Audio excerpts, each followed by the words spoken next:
ઢોસા એટલે ભેબાલ ચોભા કેસરી. ઢોસા એટલે સંભાર ચટણી ચટણી. ઢોસા એટલે ઘેર વોલ્ટી.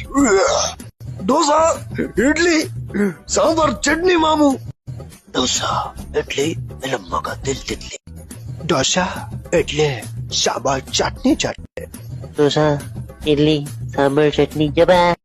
દોતા એટલે તાંબાલ તાતને તાતને. ઢોસા ઇડલી સાંભાર ચટણી વાવ. જાની ઢોસા ઇડલી સાંભાર તીખી ચટણી. ઢોસા એટલે સાંભાર ચટણી ચટણી. ઢોસા ઇડલી સાંભાર પાણી પાણી. ઢોસા ઇડલી સાંભાર ચટણી ચટણી. ઓય ઢોસા એટલે સાંભાર 2.5 કિલો ચટણી. ઓ આ ઈ આ ઈ ઓ ઈ. આવો ઢોસા એટલે સાંભાર ચટણી ચટણી. નો ઢોસા નો એટલે ઓનલી 1 way આપી.